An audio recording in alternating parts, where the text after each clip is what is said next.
Con mucha alegría estamos recibiendo, tal cual lo habíamos anunciado, al penalista, criminólogo, docente de grado 5 de Derecho Penal, asimismo director del Instituto de Derecho Penal y Criminología de la Facultad de Derecho. Estoy hablando del abogado Germán y amigo, compañero de este programa, Germán Haller. Hola Germán, buen día, bienvenido. ¿Qué tal? Un gusto, Alejandro, estar... ¿Qué pinta, jefe? Déjeme decirlo. Bueno, pero eso es por otras razones. Lamento informarte que no es por vos. No es porque me hayas invitado. Un poco me duele, pero bueno, yo sabré superarlo.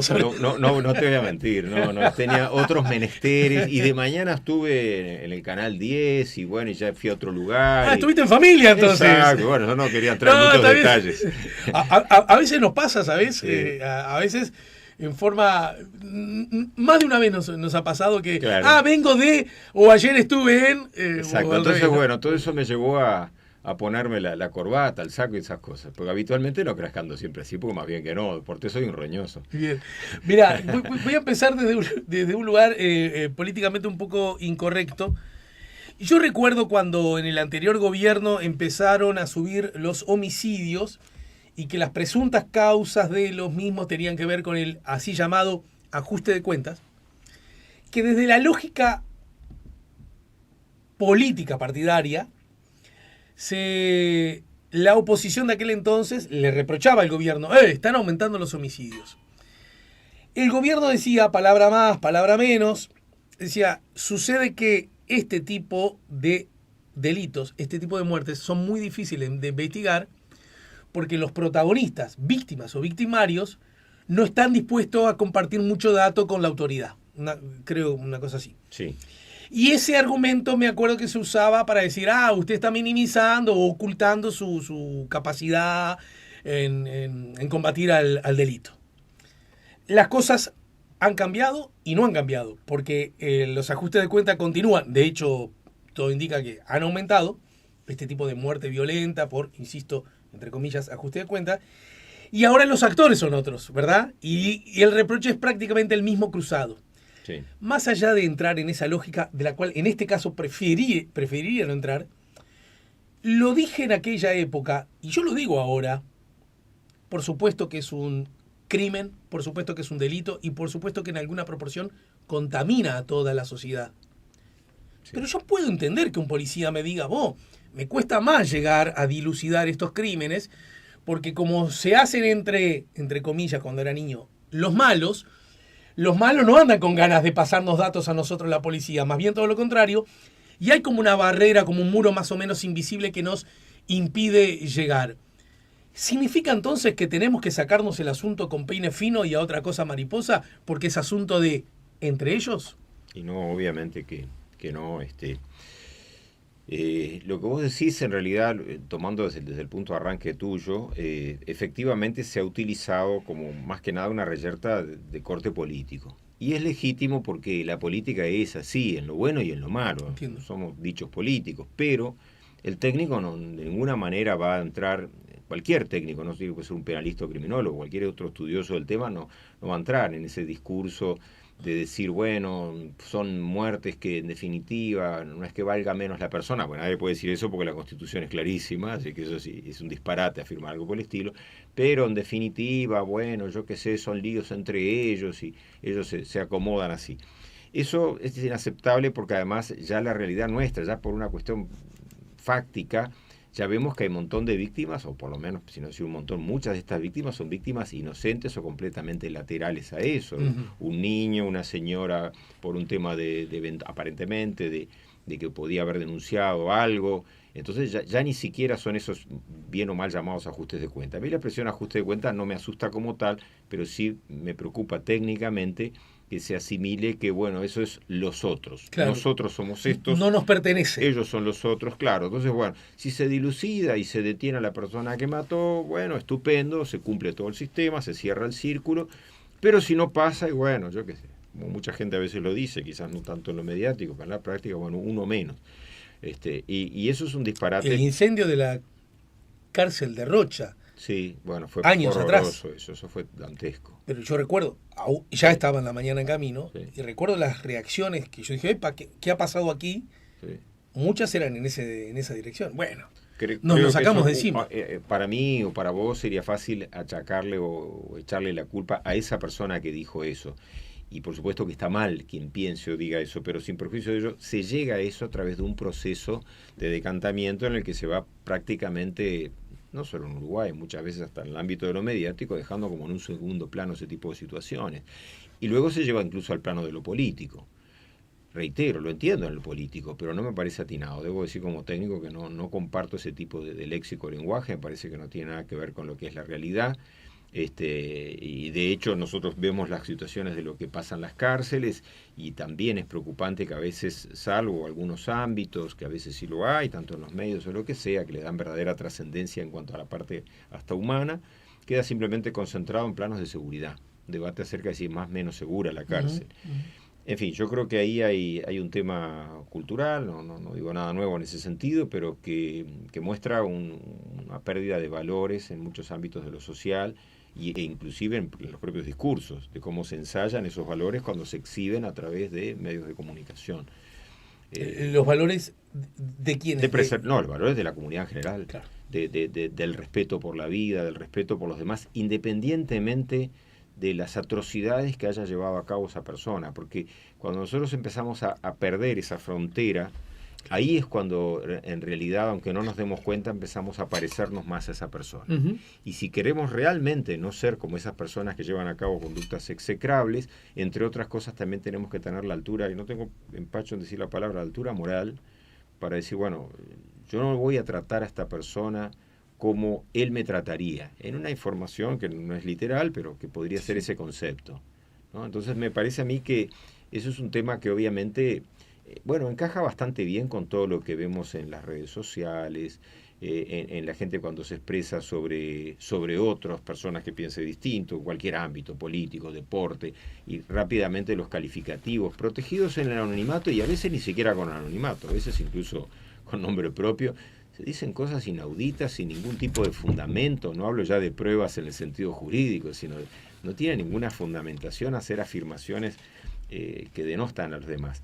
Si eso uno dice, bueno, si esto pasa en lo que vemos en las redes sociales, en el ámbito medio, en las canchas de fútbol, en la calle, en el tránsito, etcétera, ¿por qué no se va a llevar al otro plano, cuando llegamos al campo de la criminalidad abiertamente? La lógica indica que sí, la lógica indica que en este proceso de degradación relativa, porque en otros ámbitos progresamos mucho, vamos a aclararlo, ¿no? Pero en este margen que vemos de degradación, obviamente va a llegar, porque no lo cortamos, a otros extremos, y entonces va a llegar a cierta apatía o indiferencia frente a determinados ajustes de cuentas, porque hay que recordar que independientemente de que toda vida vale, también es factible o dable suponer que esas personas, por más criminales que sean, también pueden tener familias o padres que sean gente buena y que quiera a sus hijos independientemente de que sea. Entonces, ¿qué estamos deseando? Ese sufrimiento.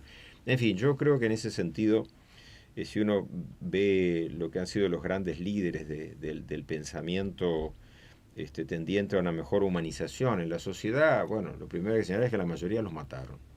Es decir, lo segundo es que son personas, no importan los credos religiosos en esto, ¿no? Pero como Martin Luther King, como Gandhi, como el propio Cristo, independientemente de si era el Hijo de Dios, dejando de lado Correcto. La parte mística, hablo del ser humano, el hombre que estaba tras ellos, y otros más, pienso en esos tres. Y uno se da cuenta que esas personas jamás proclamaron, ni siquiera enunciaron una palabra tendiente a la búsqueda de algo ejemplarizante, del castigo, de una cosa que tengamos la sanción penal, que es perfectamente de recibo, que tengamos que recluir a personas porque no sabemos qué hacer con ellas. Bien, es como decían los alemanes en la década del 60, es una amarga necesidad la pena. Bueno, quiere decir que no es bueno, pero no tenemos otra opción. Correcto, pero de ahí a transformar el escarnio público, el escrache en términos actuales, que sería el escarnio público, en ámbitos estrictamente para que la persona sufra y buscar el sufrimiento del otro, dejando de lado lo religioso, no condice con la evolución del pensamiento humano a partir del siglo de las luces. Es decir, estamos haciendo una severa contradicción con lo que ha sido la esencia de lo que las mismas personas potencialmente, cuando hablan de otros temas, seguramente se alinearían en esto que estamos aquí diciendo, no porque uno sea ejemplo de nada, de repente parte de esas mezquindades las podemos tener nosotros, pero debemos luchar contra esos demonios internos. Germán, me parece que arriba de la mesa colocaste un gato arriba de la mesa muy interesante y que de alguna manera da cuenta de, si interpreté mal, corregime por favor, de que aunque resulte muy obvio, hay que decirlo, lo que le ocurre a una comunidad en su conjunto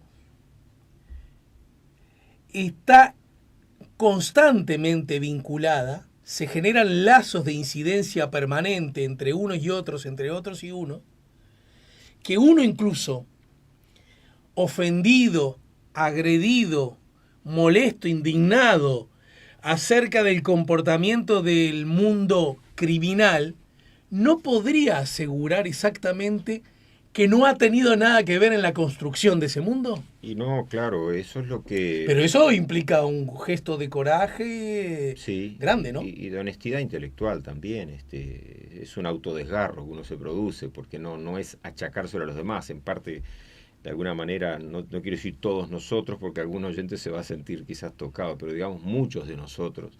Aquello que se trabaja mucho a nivel de, no solo en criminología y en penal, en sociología y en otros ámbitos, de la corresponsabilidad o coculpabilidad social. Eso no quiere decir que vos o yo seamos culpables literalmente de que hoy asalten, roben, violen o maten a alguien, de ninguna manera. Pero sí es verdad que cada cual desde su rol, a veces es ínfimo, a veces es simplemente un gesto o un sentimiento, no tienen por qué implicar un hacer directo, pero tenemos que tratar o procurar, sin caer en un simplismo ni nada por el estilo, de tener reacciones mucho más humanas y menos bestiales. Y a mí me parece que eso hace a la grandeza de una sociedad. Si uno rememora... O sea, no necesariamente somos culpables, pero es poco tenemos, probable que no seamos responsables en alguna medida. Algo hay siempre, si siempre tenemos un algo. Yo no pretendo, por más que lo han dicho muchos expertos, que obviamente además sabían mucho más que yo, y han dicho que directamente somos corresponsables o co-culpables. A mí no me gusta caer en ese extremo, porque cuando asumimos que todos somos culpables es una manera de diluir la culpabilidad, y los verdaderos culpables, que pueden ser desde autoridades o personas concretas, de esto, de aquello, queden directamente...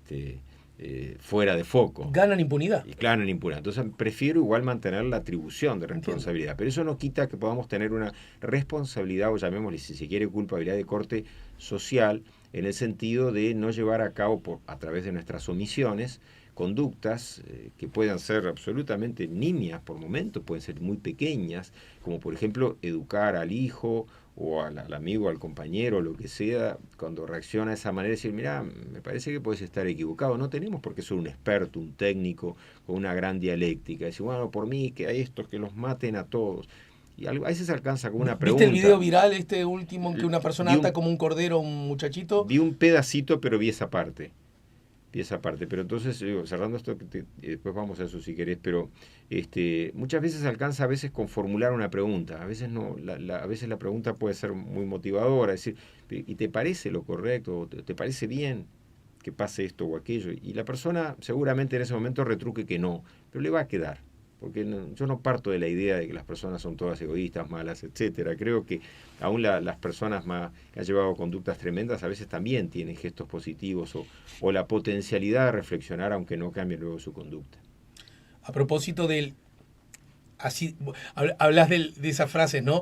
Ajustes de cuentas, que son frases que de pronto nos ayudan a entender de qué estamos hablando, pero no necesariamente son justas del todo. No. Y voy a esta, porque creo que a lo mejor forma parte de la misma familia, arresto ciudadano. Sí, el ¿verdad? arresto ciudadano está permitido. No, pero legítimo. no sé si fue este caso en particular. Claro, no, por eso te digo, hay una estructura que es correcta y es el ciudadano común y corriente que ante la flagrancia de un delito y teniendo la posibilidad de hacerlo, en fin, con lo fáctico que se dé, llega a detener a quien está delinquiendo para inhibir de seguir delinquiendo o porque logra contenerlo cuando está huyendo o lo que sea. Ese arresto ciudadano admitido por la ley y además de fuerte contenido hasta social es correcto. El problema es que muchas veces, no digo siempre, muchas veces se llegan a excesos. Yo en el caso de iba a decir de marras, porque es muy nuestro, pero en el cotidiano de la radio quizás no.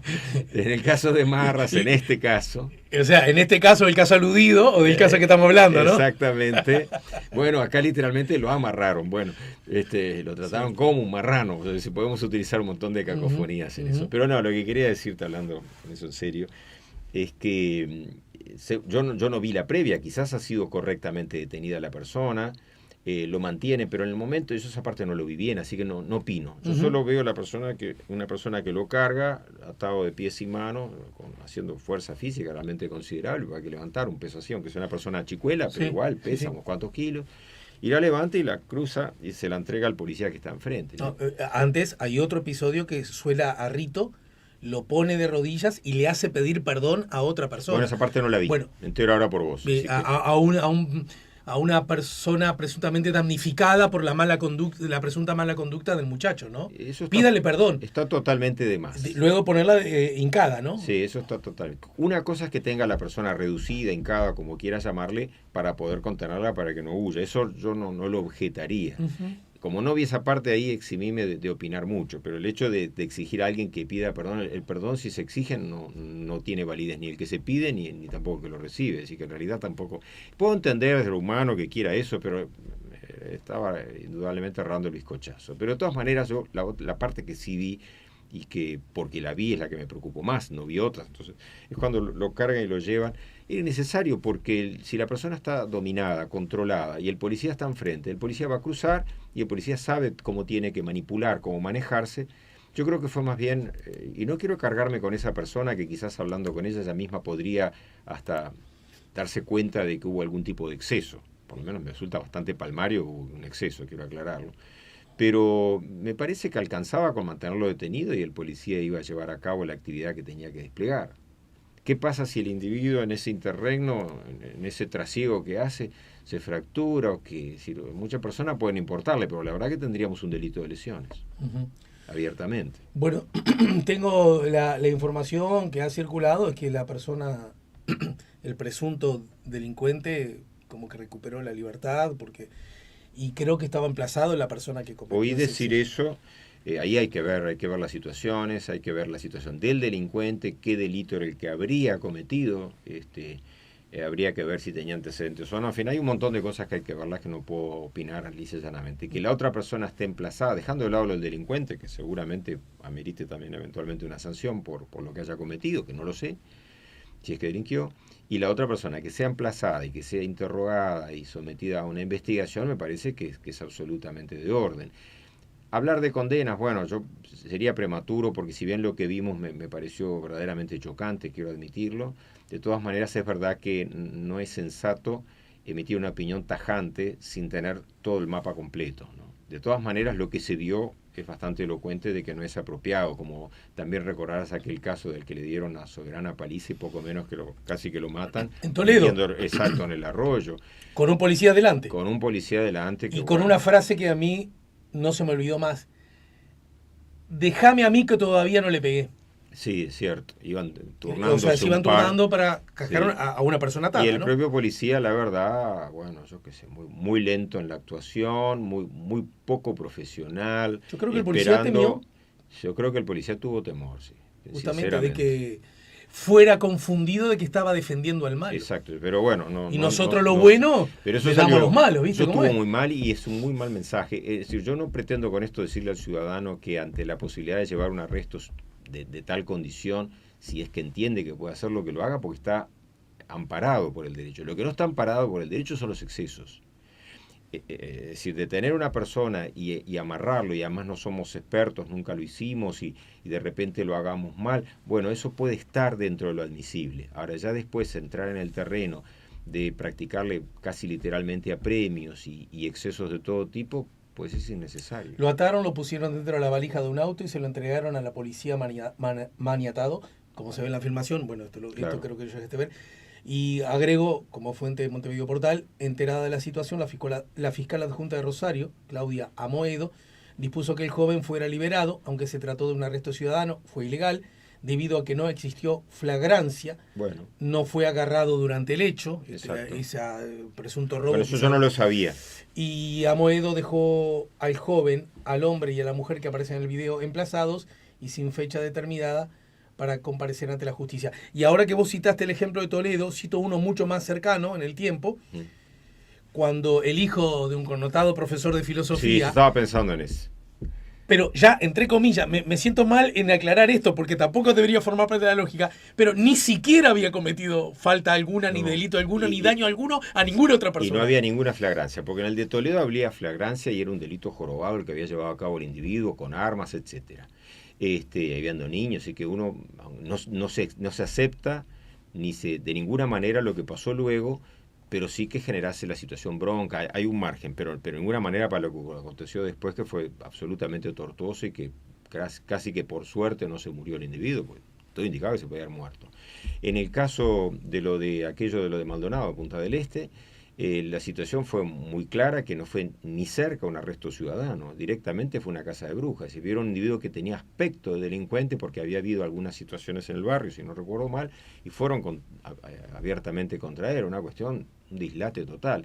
En este caso, por lo que yo no sabía eso, yo pensé que lo habían agarrado en forma infraganti. En ese caso, todo estuvo mal, pero no solo cargarlo, llevaba agarrado. Estamos como hablando si de fuese Nueva un marrano. Helvecia. No voy a cometer la grosería soberbia como montevideano, decir entre todos se conocen, pero más o menos, Y no ¿no? lo sabemos, de repente sí, quién sabe. Pero quiero decir, entonces parece que vieron la moto y pero esa es la moto que robaron o me robaron a mí, y ahí fueron atando cabo hasta que dieron pero con el que... eso de ninguna manera se puede llevar a cabo así. Bueno, fue lo que ocurrió. Este, Bueno, lo que ocurrió según varios medios de prensa. Entonces ¿no? ahí podría llegar a ocurrir, no lo sé, es un plano absolutamente hipotético, se podría ya arrancar primero con una investigación, no digo delito, porque hay que verlo, una investigación si no hubo un caso de justicia por mano propia, que no es justa la justicia por mano propia, Bueno, porque es delito. Un oxímoron, ¿no? Es delito, claro, exacto. Pasa que las palabras resultan un poco más, es un delito. Claro. O sea, podría arrancar con eso y después habría que ver si no hay lesiones, no sé. Pero, profe, quiero ir a eso, porque más allá de los casos, que claro, los casos, entiéndase bien, seducen, fascinan, en el sentido, no lo digo frívolo de la palabra, sino que es el punto de conexión que los individuos encontramos para hablar de los hechos, Sí. ¿verdad? Pero hagamos el esfuerzo de hablar de lo que nos está ocurriendo, que era creo que el puntapié inicial tuyo de hoy, ¿no? Como comunidad, en la trazabilidad histórica, desde dónde venimos, hacia dónde vamos, qué tanto importa el otro, ¿verdad? Sí. Que creo que ahí es donde estamos jugando el partido, que da la sensación que en algunos aspectos lo estamos perdiendo. La criminología, por ejemplo, acerca de los, insisto, llamados ajustes de cuenta. Y cuando se dice, bueno, yo he escuchado a actores del gobierno que probablemente en su buena fe dicen, bueno, está ocurriendo eso más que antes, porque la intervención policial es tanto más satisfactoria y adecuada que hace que ocurra ese desencuentro entre las bandas. Y yo necesariamente me obligo a preguntarme, pero si una acción del Estado provoca que más personas mueran, y como decías vos, ni siquiera dando garantías que, entre comillas, se maten entre ellos, lo que estaría horrible igual, ¿verdad?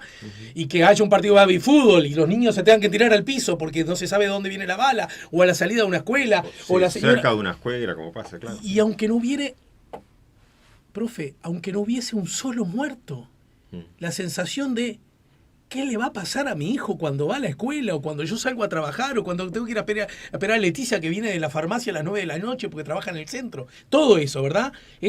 Esa forma de vida continua. Si de alguna manera se ejerce como explicación que el Estado está siendo más eficiente, no hay una gran contradicción. Algo debemos estar haciendo mal. Alejado de cualquier tentación política. ¿Se entiende lo que estoy haciendo? Sí, no, perfecto. Yo la afirmación la hemos escuchado absolutamente todos. Y claro, como no tenemos datos fehacientes para comprobar ni lo uno ni lo otro, no me atrevería a decir es falsa, pero tampoco podría decir que es verdadera. ¿Qué quiero decir con esto? No, es muy simple el tema. El hecho de que aumenten este tipo de homicidios o este tipo de delitos en general, de llamados ajustes de cuenta, que sea porque están luchando por un terreno más chico, digamos, ¿no? Es decir, porque se les ha achicado las posibilidades. Podría ser una hipótesis, pero tan válida como esa hipótesis sería la opuesta y decir, en realidad están ampliando el terreno para ir incluso a contramano a propósito, ¿no? Es como cualquier científico no va solo a pensar lo que quiere pensar, tiene que pensar lo opuesto y tiene que revisarlo. También podría esbozarse la otra postura y decir, ¿por qué tenemos estas disputas de terreno? Yo no digo que se mienta cuando se diga que haya disputas de terreno. ¿Y por qué las tenemos? ¿Porque es mucho más chica la torta para repartirla? Es una hipótesis. La otra hipótesis es porque me estoy expandiendo. Es decir, porque ya tengo mucho más terreno. Yo creo que, me parece que quizás los dos extremos esos ninguno sea del todo completo. Por supuesto que puede haber un algo, yo no tengo duda de que haya algunos de esos crímenes que efectivamente puedan ser por eso, pero otros son directamente porque son la saga o la expresión del problema muy grave que tenemos debajo, incluso dentro de la propia criminalidad, donde la pérdida de valores no solo lo vemos en lo cotidiano, en personas, llamémosle ciudadanos probos, honestos o lo que sea, sino también valores dentro de la propia delincuencia, donde no le importa nada cortarle una oreja a uno, o sacarle una falange de un dedo, o matarlo tortuosamente, o matarlo a secas, es decir, y prender fuego el caso, digo, que se ve 2x3, que le prenden fuego a una persona que fue a testificar sobre un eventual delito, y como venganza, a los 2, 3 días, o a la semana, o al mes, van y le prenden fuego al rancho, aunque no lo maten. ¿Eso qué significa? Eso significa que esa es una conducta que desde la criminalidad mutó, y que ese tipo de conducta criminal, yo no digo que nunca existió, pero era muy difícil hallarlo años atrás. Iba a ser algo muy raro, sonaba a película de otro lugar, pero esas cosas van llegando. Y van llegando porque tenemos un campo orégano desde el punto de vista de lo cultural. Ergo, no es una mera cuestión policial. Cuando desde el punto de vista, llamémosle policial y de cifras del Ministerio del Interior, que no digo en absoluto que sean falsas ni nada por el estilo, pero se nos da esta información o como explicación respecto de estos homicidios, a mí me parece que es incompleta, en el sentido de que en definitiva lo que no estamos visualizando es que los homicidios son la punta de iceberg. Hoy lo decía justo en la otra entrevista. Podés citarte. Se puede citar. No es como dije yo, porque eso a mí no me gusta decirlo, pero bueno. Es como una punta de iceberg, ¿no? Es decir, los homicidios están demostrando que hay un montón de delitos debajo, porque antes de llegar a ese individuo que lo matan porque no pagó la droga que iba a revender o consumir o que esto y que aquello, seguramente ha habido otra larga saga de delitos que sí se cometieron y que esos no están documentados, informados, formalizadas las personas. Tan es así que de hecho lo mata al otro. Claro. Y si la otra persona a la que han matado estaba metido en actividades delictivas, tampoco teníamos, en principio, habrá excepciones, pero la regla es que nos enteramos de todo eso, si es que nos enteramos cuando aparece muerta. Bien, te propongo ir a una brevísima pausa, doctor. Y lo que quería decir en esto, perdón, solo una cosa, es que en definitiva subyace una criminalidad mucho mayor que puede integrar la cifra negra de la criminalidad, que no tiene por qué estar reflejada necesariamente en las cifras ciertas, pero incompletas que tenemos, y que eso va emergiendo y bulliendo y termina muchas veces en homicidios. Luego de la pausa, bueno, creo que haría mal mi trabajo si tengo la chance de conversar con vos y no te pregunto acerca de lo que también ha sido noticia, bueno, hasta el punto que ha habido una interpelación y todo, acerca desde el punto de vista del signo, del símbolo, ¿qué representa según tu mirada, la mirada del derecho, la mirada de la criminología, el caso Marcet, ¿sí? Okay. Estamos poniendo la mañana en camino, estamos conversando largo y tendido con Germán Haller. Último tramo de la charla con Germán Haller. ¿Cómo vos que supiste pasar música un tiempo de tu vida? ¿Cómo viviste esta reciente última noche de la nostalgia? La primera pospandemia, posta a posta, ¿no? Te voy a amargar el programa. No hice nada. No hice nada. ¿No hiciste nada? Nada, me quedé en mi casa, pasé a mi perrito Miguel por el barrio. Comí rico, comí bien. Saliste con Miguel, digamos. Claro, la salí con fue Miguel, hice la vuelta con Miguel, saludé a todos los bichicomes que vos los conocés en el barrio de ahí. Algunos se fueron, dicho sea de paso, viste que se fueron varios, algunos, parece, salió una nota periodística donde se escracharon 2 o 3, claro, están más. Son de tu cuadra, no de la mía esas. Bueno, tampoco saques pecho. No, es la tuya. Pasó una cosa muy graciosa, Diego es testigo y los oyentes y televidentes que nos siguen por el canal YouTube, cuando yo estoy con Diario El País viendo, leo, miro y digo, conozco esta zona. Me suena esto. Sí. Y era a 20 metros de mi casa. Sí, yo no quise dar datos de No, pero que sí, lo comenté y empecé a dudar.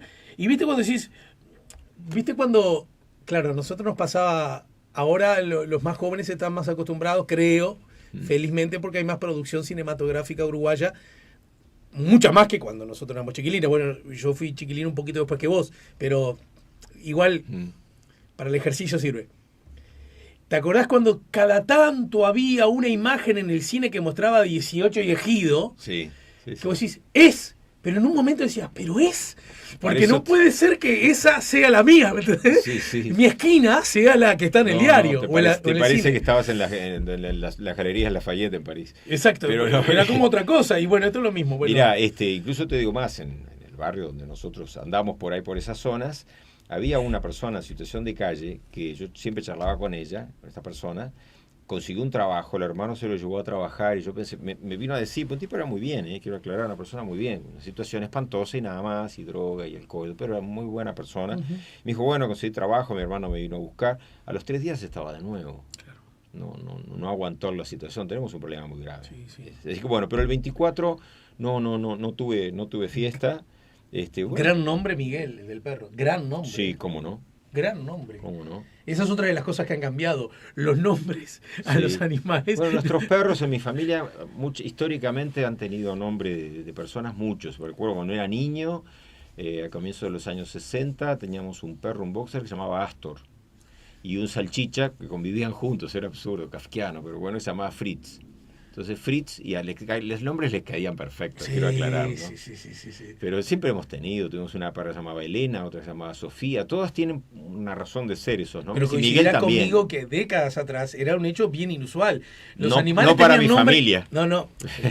Bueno, pero usted como abogado sabe Sí, que el mundo es un sí, poco más sí, ancho sí. que la casa. Pero además, muchas veces no voy a entrar en los detalles, pero el caso el Miguel es por un amigo ya fallecido, es un homenaje a él, no es en demérito, sino al contrario. No, claro, Es un claro. homenaje.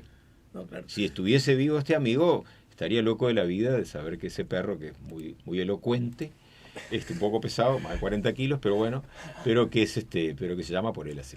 Bueno, Bueno, dale. y ya que hablamos de nombre, Sebastián Marcet, ¿verdad? Lo que representa desde muchas perspectivas, ¿no? Atravesado por las lógicas políticas, por las acciones republicanas, pero bueno, el delincuente que recibe un pasaporte, en fin, todo ese asunto, ¿cómo dialoga con todo este entramado de delito, de bandas criminales, de narcotráfico? Y exhibe, yo lo que sé es lo que ha trascendido por la prensa, quiero aclarar, ¿no? Pero de acuerdo a ello, lo que exhibe es una realidad, y es que en Uruguay hace tiempo, no es de ahora, esto lo vuelve quizás notorio, evidente, pero que en Uruguay tenemos este tipo de organizaciones desde hace décadas atrás. Lo que pasa es que han ido increyendo, no se ha logrado contener este fenómeno, que es un fenómeno importado, es decir, que viene del exterior. En Uruguay siempre hubo bandas de criminales, alcanza con la memoria aquella histórica de lo que fue el tema de Liberais, por ejemplo, una banda de criminales. No era un tema de tráfico de drogas, pero no importa, me refiero a que criminalidad, Banda. al fin, banda, y tuvimos antes que ellos y después que ellos también.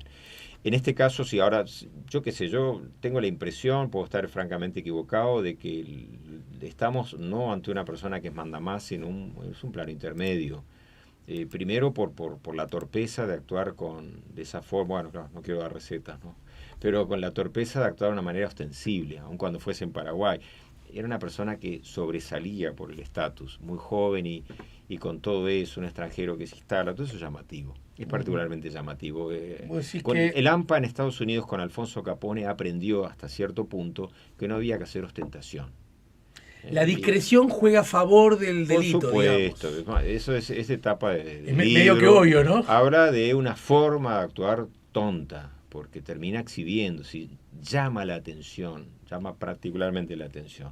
Yo no creo que sea una persona, no lo sé, la verdad es que lo ignoro, pero me da la impresión, viéndolo por lo que se ha trascendido en la prensa, de que Uruguay no tiene una estructura como para que sea un verdadero líder de una especie de cártel y cártel uruguayo. Los cárteles dependen a su vez de otros, están conectados. Recuerdo un caso claro que fue el de Escobar hace años, y al final Escobar en un determinado momento dijo, puede ser mentira o verdad, no lo sé, pero dijo abiertamente que la gente pensaba que él era el gran jefe, y no, y todos tienen jefes. Es decir, de alguna manera todos responden a otros intereses, generalmente esos no van a caer, están en otros ámbitos, tienen un poder distinto, y no solo económico, y además de ello hay que agregarle que esas personas no se van a destacar dentro de ese ámbito, son lo que se llama el hombre de atrás, el que está realmente detrás.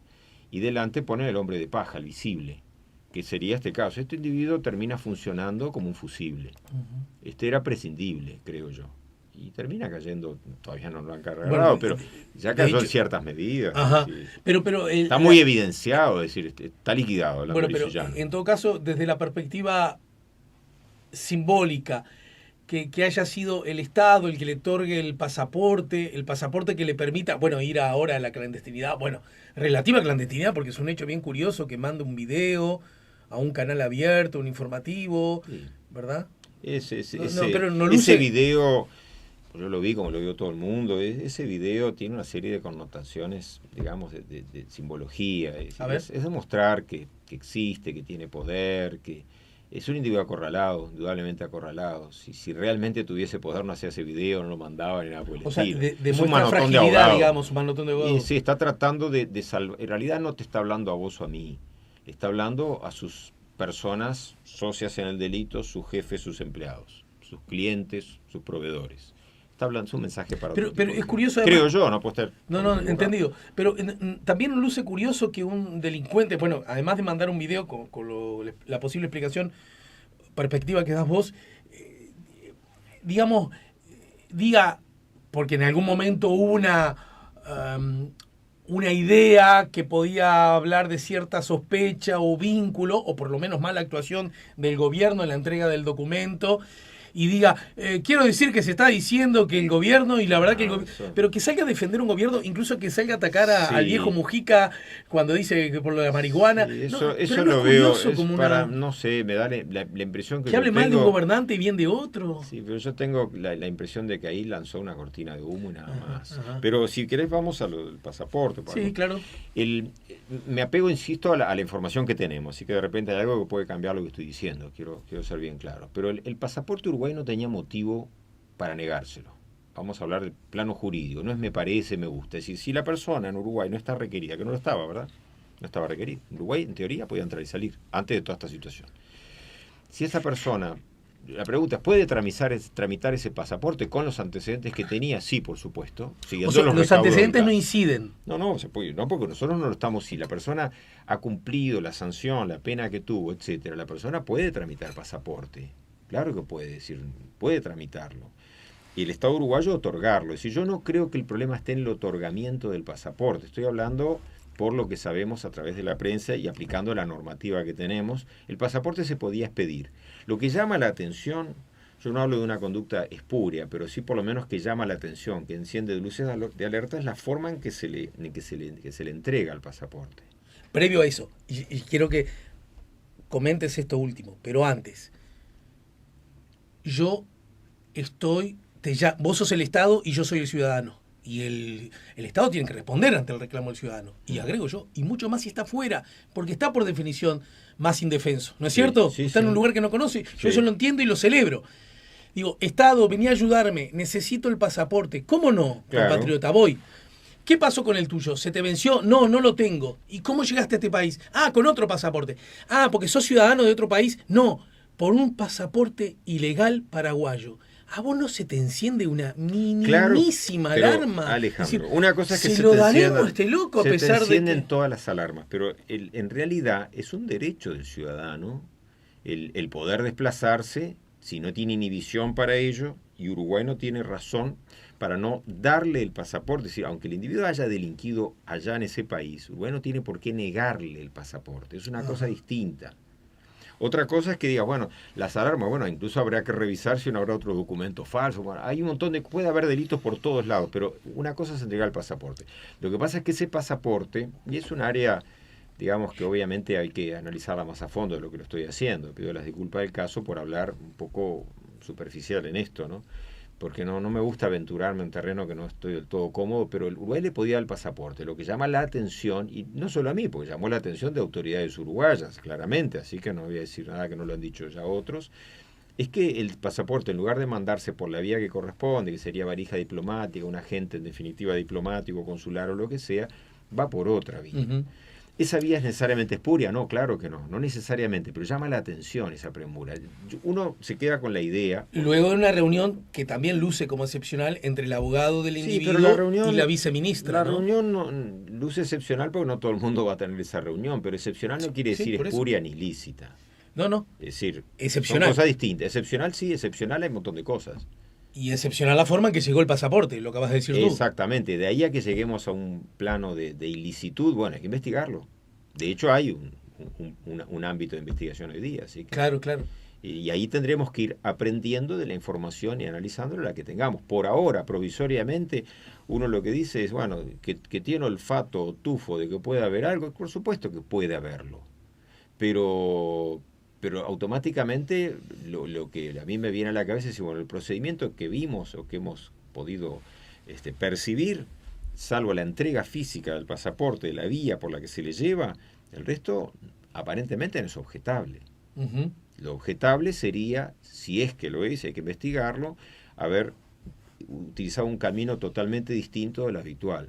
Se puede tener una lógica, no es por hacerle defensa ni de él ni de nada, sino porque uno tiene que estar en esa dialéctica, decir, bueno, ¿por qué tanta premura? Y bueno, porque el individuo quería a toda costa irse y iba a obtener la libertad, si no recuerdo mal, ¿dónde estaba? En Dubái, ¿no? Sí. Dubái, y para de inmediato irse de allí. Lo cual es legítimo, porque si le dan la libertad, puede hacerlo. Lo que pasa es que se veía venir que le iban a caer con otras cosas, pero eso está en él hacerlo. Entonces, esa puede ser la motivación. La motivación es entendible. Lo que hay que ver es si el camino fue o no fue el apropiado. Incluso si nosotros fijamos las propias declaraciones de autoridades, creo que el propio presidente de la República algo dio a entender como que se había ajustado a derecho, pero que no le había, no sé si la palabra le había gustado o algo estilo, pero que no le había parecido muy bien. No, incluso creo que utilizó me calienta, me calenté. Bueno, muy bien, perfecto. Entonces, no está muy distinto lo que él señaló de lo que estoy señalando acá. Sí. En todo caso... Que la cosa no huele bien, me parece que es claro. Uh-huh. En todo caso, que este asunto esté, como lo sugeriste recién, en un ámbito judicial, la Fiscalía, tengo entendido, hay razones suficientes como para por lo menos se investigue desde esa perspectiva. Claro, pero ¿qué es lo que en principio habría que investigar? Lo que haya hecho, no digo el abogado solo porque lo conozco, sino porque la gestión del abogado, no, el abogado hizo la gestión que tiene que hacer. ¿El abogado de quién? El abogado de este hombre. Sí. La entrevista y tratar de obtener el pasaporte. Pero Balbi decís tú. Claro, de forma correcta. Aparentemente es todo correcto, no hay nada que objetarle. Es lo que tendría que hacer cualquier abogado, lo que haría cualquiera en su lugar. Si puede hacerlo, si puede hablar. Pero cualquier abogado se puede reunir con la viceministra y lograr que el pasaporte Alejandro, no vaya por valija, sino por... Si vos antes. o yo pedimos una entrevista y nos la conceden, la podemos tener. No, claro. No. Vos pedís una entrevista, te la dan y ¿qué le decís? Mire, como sea el trato, tengo un cliente en tal y tal situación. Quiero averiguar cómo puedo hacer. Y le dirá lo que se supone que le dijo. Pero, nada más. Y ya lo dijiste y la verdad que coincido contigo. Coincidía de antes y mucho más ahora que tampoco se le objeta nada a la persona que lo recibió, la autoridad del Ministerio de Relaciones Exteriores. Es decir, que si puede recibir, bienvenido sea. Uruguay ha sido muy recibidor de gente. ¿Cuántos presidentes de la República, no por estos temas, han recibido a personas por multiplicidad de situaciones? A medida que pueden, lo hacen.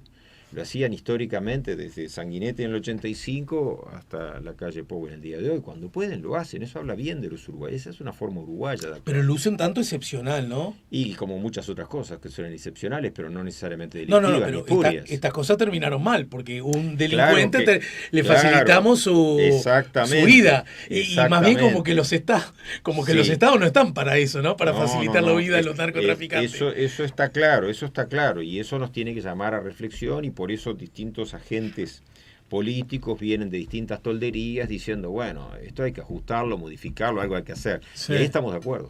Pero de la otra parte, si bueno, porque esto se haya hecho mal o salido mal, ¿es necesariamente un ámbito de delito? Yo creo que no. Habrá que verlo. No, pero en todo caso, no, por supuesto. Igual que hay que modificar la normativa, por supuesto, va de suyo. Hay una cosa, Germán, que hablando contigo, no es la primera vez que yo te aclaro que no estoy haciendo la defensa de nada. Trato de ser objetivo y te digo, esto fue una macana.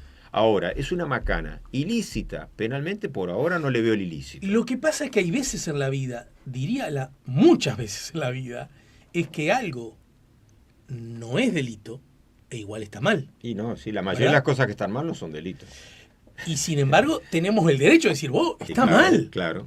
Y la forma que el proceso civilizatorio nos entre comillas, nos condena, es que si hay algo que está mal, debemos corregir para que no siga pasando, ¿no? Exacto. Ese es el avance, ¿no? Sí, sí. Y Lo que a uno le preocupa siempre, y en esto, bueno, hablo por lo mediático, es decir, rápidamente termina cesando en su cargo una persona que yo no sé cuánta incidencia puede haber tenido, sinceramente. Ahí me dejó dudas eso. Ajá. A mí me dejó dudas, es decir, dudas no quiere decir nada específicamente No, malo, pero me no. llamó la atención que rápidamente sea apartada, etcétera, y en realidad el margen que tiene de discrecionalidad no sé qué tan amplio es. Porque en todo caso luce potencialmente, a ver, profe, déjame ser tu alumno un ratito, como una potencial contradicción, por lo menos en lo dicho.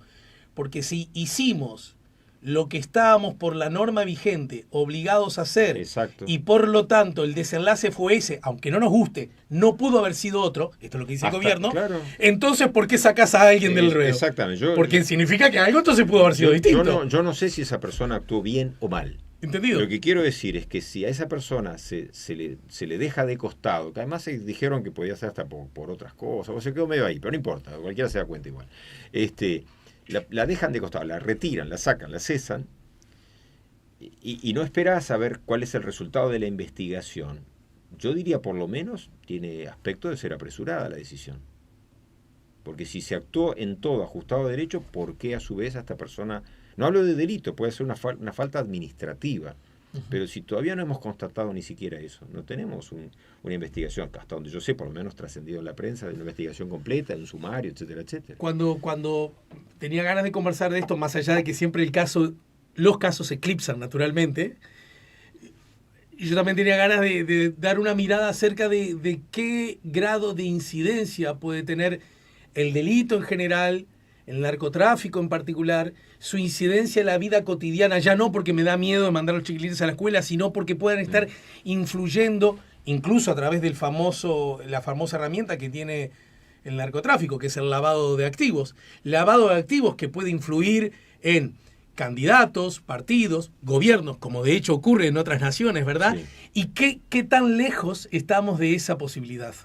Y es un terreno para nosotros un poco incierto. Uno tiende a pensar por nuestra cultura, digamos, incluso hasta política, que seguramente no sea algo que esté muy presente, pero tampoco podemos afirmar que no haya. Claro. Sería absolutamente aventurado de nuestra parte, de cualquiera. Nosotros no es yo, es general, hacer la afirmación, decir, no, en Uruguay no pasa, o en Uruguay pasa. No tenemos una constatación. Yo creo sí que es verdad que habría que, es un tema no penal, pero de repercusión penal, habría que ser más claro y legislar abiertamente sobre todo lo que implica las campañas y ¿Financiación de partidos? Financiación de los partidos, sí. Legislar no quiere decir ser necesariamente represivo, pero sí clarificador. Y legislar no es en lo penal en este caso. Es legislar desde el punto de vista de cómo llevar a cabo todo esto. A mí me parece que eso serviría incluso para que el ciudadano comprenda mejor, vea esa realidad, pero con un marco jurídico y por lo tanto poder controlarlo el ciudadano común y corriente también. Ahora es un poco tierra de nadie. Es verdad que es el fruto de una larga tradición y cultura en la que, si bien siempre ha habido personas deshonestas, la regla ha sido la honestidad en ese sentido en nuestro país. No se podría afirmar lo contrario. Pero bueno, los tiempos cambian y aun cuando se siguiese siendo igual de honesto que antes, lo cual deja alguna duda, pero de todas maneras no viene mal tener normas que clarifiquen. Es decir, es una queja repetida de distintas personas, de distintos partidos, el cómo se financian, uno quizás mirando la toldería al de enfrente, pero bueno, es que ese es el juego del asunto, que cada cual de alguna manera controle al otro, y no tiene mucho sentido que un partido tenga una normativa propia y otro tenga otra completamente distinta, por ejemplo. Son temas que habría a través de los expertos, que no soy yo, advierto, pero a través de los expertos estudiarlos en forma clara y ver si podemos establecer un mecanismo de tablas en el sentido de ajedrez, ¿no? Es decir, de llegar a un empate y que todos los partidos consagren en definitiva reglas claras absolutamente para todos. A lo mejor es ingenuo, y excede por supuesto tu área, pero todo esto de alguna manera no se aplacaría en forma muy grande, muy, muy elocuente, si resolviéramos que las campañas políticas, el propio Estado es el que le da el dinero a los partidos y se acabó. Y ya no necesitas recibir de nadie, de ningún empresario, tenga barcos, lanchas, aviones, aeropuertos o lo que fue, o droga, ya no necesitas.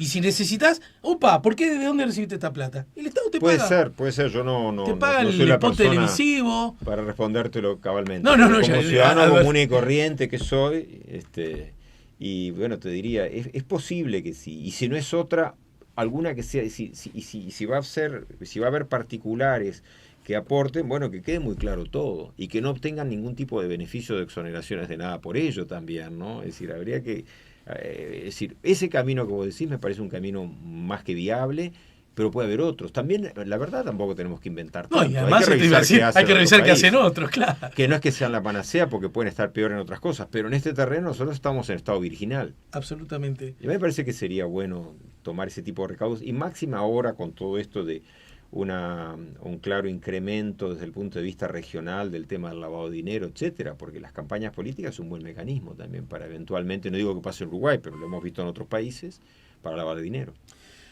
Bueno, Germán, gracias por el tiempo. Imagino que los alumnos tuyos que de pronto siguen tus clases por Zoom nos envidian bastante que te tuvimos un rato lindo y largo acá. Sí, pero igual me toca de tarde ahora, así que estoy tranquilo, pero no, un gustazo. No, como quiero decir siempre. tener acá la charla de poder preguntar y repreguntar al profe. Un gusto como siempre estar por acá, y bueno, cuando corresponda, cuando pueda ser de utilidad, con todo gusto estaré de nuevo. Saludos, Miguel. Y como no, ya lo cruzaremos.